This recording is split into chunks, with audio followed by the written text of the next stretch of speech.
ओम शांति। आज 17 नवंबर 2025 के मुरली मंथन में आप सभी निश्चय बुद्धि निश्चिंत आत्माओं का स्वागत है। तो सबसे पहले आज की अर्पण विधि का सोमान रहेगा, मैं वाचा सिद्धि की वरदानी हूँ। इसे अमृत वेला खास और आम बाकी दिन भर में भी आप कर सकते हैं। तो अब करना क्या है, एक छोटे से गिलास में पानी या ड्राई फ्रूट्स लेना है। फिर उसे दृष्टि देते हुए आपको 21 बार कहना है कि मैं वाचा सिद्धि की वरदानी हूँ। फिर कहना है कि बाबा मुझ निमित्त आत्मा की वाणी प्रभावशाली हो जाए, उसके लिए वाणी में परमात्मा की शक्ति और उत्साह भर जाए, उसके लिए हर आत्मा श्रीमद् अनुसार मुझ निमित्त आत्मा के सार्थक बोल को सहज ही स्वीकार कर ले, उसके लिए आपको यह जल अर्पित है, अर्पित है, अर्पित है। लंबे भावना युक्त अभ्यास के बाद ही आप इस सोमान के शक्ति को अनुभव कर पाएंगे, इसलिए धीरज रखते हुए आगे बढ़िएगा। तो इसके पहले हम मुरली मंथन शुरू करें। आप सभी अपने आप को आत्मिक भान में स्थित कर लें कि मैं आत्मा इन कानों से प्यारे मुरलीधर बाबा की बातों को पूरा ग्रहण करने की कोशिश करूँगा और बाबा से मदद लीजिए। मेरे बाबा, मेरे साथी, आ जाओ, आपके मुरली के गहरे राज को दिव्य दृष्टि से देखने और दिव्य बुद्धि से समझने में मेरी मदद करो। मुरली में जो आप हमें डायरेक्शन देते हैं उसे धारण करने में मदद करो। बस, तो फिर तो बाबा बंधा हुआ है मदद करने के लिए। तो अब हम 17 नवंबर 2025 के मुरली के मुख्य पॉइंट्स सुनते हैं। बाबा कहते, मीठे बच्चे, यह पुरुषोत्तम संगम योग है। पुरानी दुनिया बदल अब नई बन रही है। तुम्हें अब पुरुषार्थ कर उत्तम देव पद पाना है। तो संगम युग के महत्व को बाबा समझा रहे हैं कि चूंकि इसमें ये जो अभी हम मेहनत करेंगे इससे हमको देवता का पद मिलेगा, इसलिए हमें बहुत ज़्यादा अटेंशन देना है इस समय के लिए। तो ये संगम योग बहुत विशेष योग है।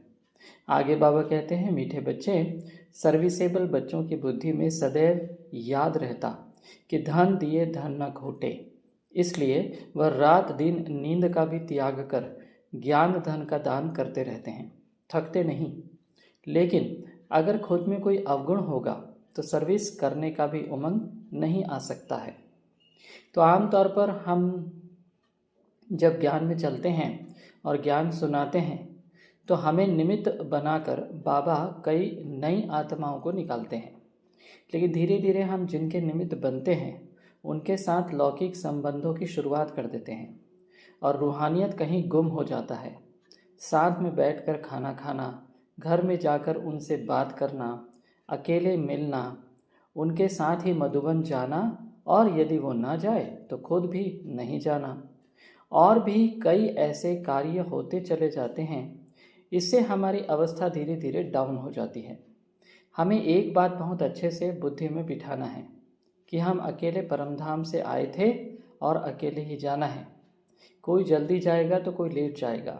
सबसे अच्छे संबंध रखिए, बस आधार केवल बाबा को ही बनाकर चलना है, नहीं तो हम बहुत धोखा खाएंगे। तो जब भी हम ज्ञान सुनाएं तो हम यह बात हमेशा याद रखें कि मैं नहीं सुना रहा हूँ, बल्कि शिव बाबा मेरे माध्यम से सुना रहे हैं, मैं केवल निमित्त हूँ।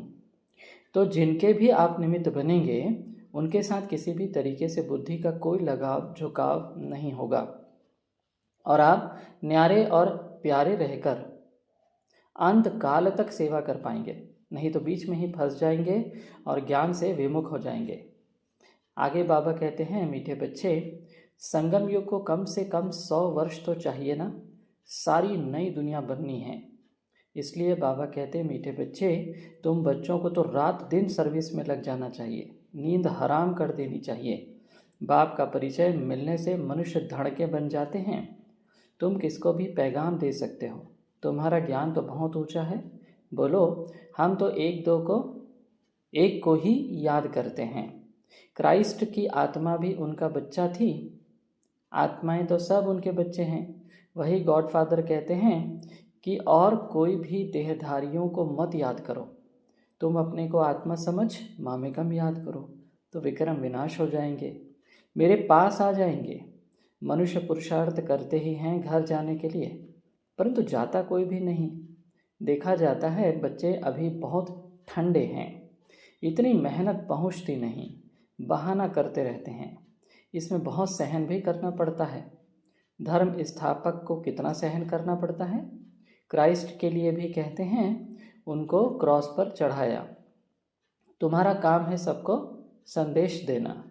उसके लिए युक्तियाँ बाबा बताते रहते हैं। कोई सर्विस नहीं करते हैं तो बाबा समझते हैं धारणा नहीं है। बाबा राय देते हैं कैसे पैगाम दो। ट्रेन में भी तुम यह पैगाम देते रहो। देखिए, सेवा आम तौर पर दो तरह की होती है। एक होती स्थूल सेवा और दूसरी होती सूक्ष्म सेवा। दोनों सेवा का बैलेंस बहुत ज़रूरी है।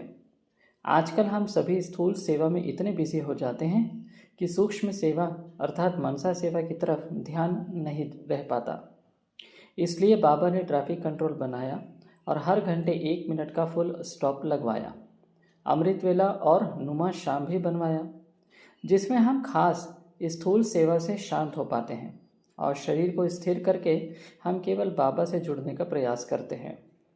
बाबा हमें बैलेंस सिखाते हैं, तो जितना हम स्थूल और सूक्ष्म सेवा में बैलेंस बना पाएंगे तो उतना ब्राह्मण जीवन में बिना किसी शिकायत और तनाव के जी पाएंगे। इसलिए बाबा ने जो समय शरीर को स्थिर करके बाबा की याद में बैठने का बनाया है, उस समय आप स्थिर बैठें और जिस समय हमें कर्मयोग करना है उस समय कर्मयोग करें। तो हर कर्म कॉन्शियस में रहकर कर्म नहीं करेंगे, बल्कि हम कर्म सोल कॉन्शियस होकर करेंगे। और यही ब्राह्मण जीवन की सबसे खूबसूरत तरीका है, जिससे हम लास्ट सो फास्ट जा सकते हैं। बस ध्यान रहे जो बाबा ने समय बनवाया है, बस उसे वैसे ही इस्तेमाल करना है। तो चलिए स्वीट साइलेंस का अनुभव करते हैं 5 मिनट के लिए।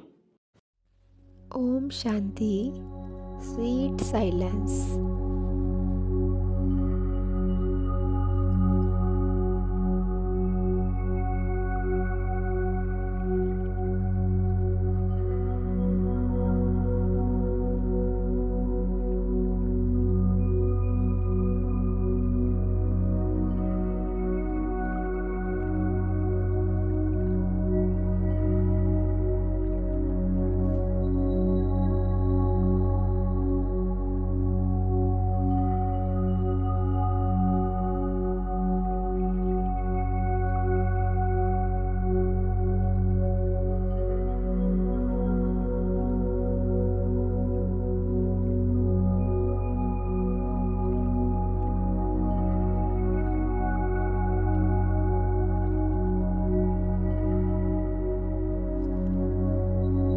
Silence.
Silence.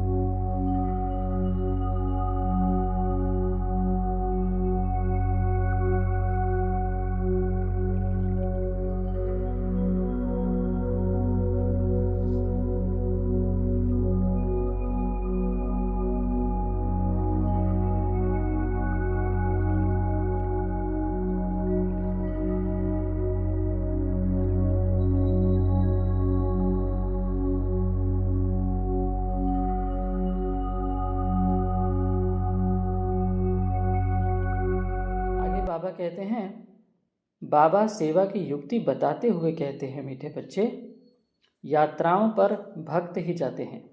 यह चित्र तो बहुत अच्छा है लक्ष्मी नारायण का। तुमको मालूम है जगदम्बा कौन है, लक्ष्मी कौन है। ऐसे ऐसे तुम नौकरों, भीलनियों आदि को भी समझा सकते हो। तुम्हारे बगैर तो कोई है नहीं जो उन्हों को सुनाए। बहुत रहमदिल बनना है। बोलो, तुम भी पावन बन पावन दुनिया में जा सकते हो। अपने को आत्मा समझो, शिव बाबा को याद करो। शौक बहुत होना चाहिए किसको भी रास्ता बताने का। जो खुद याद करते होंगे वही दूसरों को याद कराने का पुरुषार्थ करेंगे। बाप तो नहीं जाकर बात करेंगे, यह तो तुम बच्चों का काम है। गरीबों का भी कल्याण करना है, बेचारे बहुत सुखी हो जाएंगे। थोड़ा याद करने से प्रजा में भी आ जाएं, वह भी अच्छा है।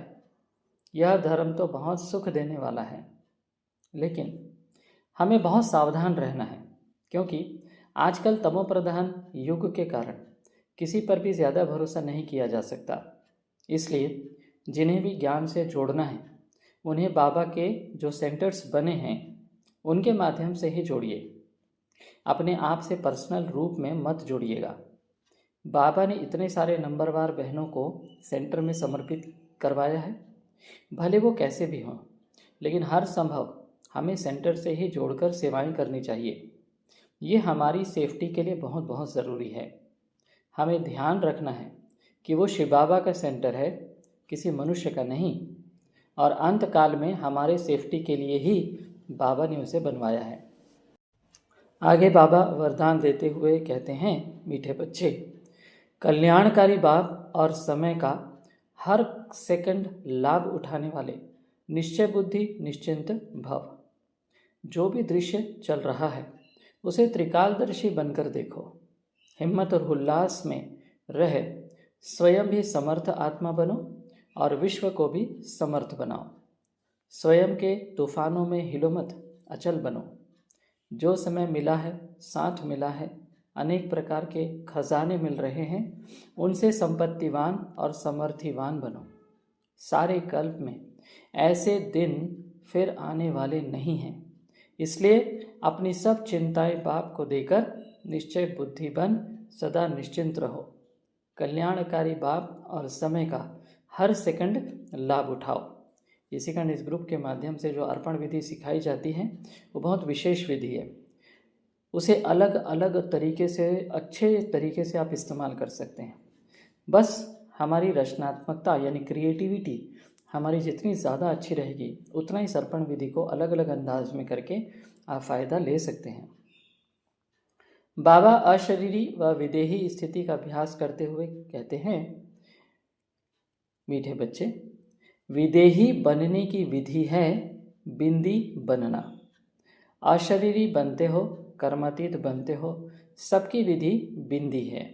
इसलिए बाप दादा कहते हैं, अमृत वेले बाप दादा से मिलन मनाते, रूह रिहान करते, जब कार्य में आते हो तो पहले 3 बिंदियों का तिलक मस्तक पर लगाओ और चेक करो किसी भी कारण से यह स्मृति का तिलक मिट तो नहीं जाता। अविनाशी अमिट तिलक रहे ना। तो चलिए अव्यक्त बाप दादा के साथ यह तिलक लगाने का प्रयास करते हैं। तो सोचो, हर हाथ सामने लाओ। जय आत्मा, जय परमात्मा, जय जगत। सभी को अनुभव मूर्त कहाँ तक बने हैं।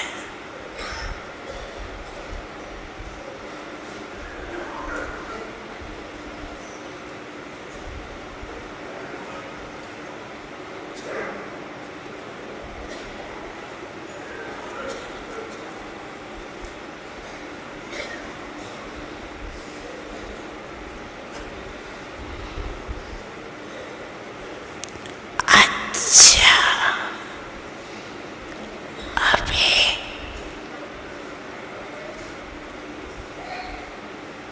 किसी भी परिस्थिति में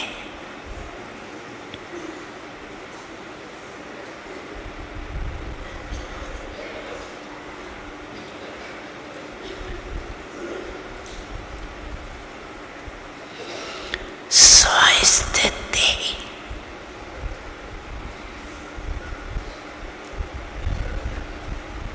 पर स्थित रह सकते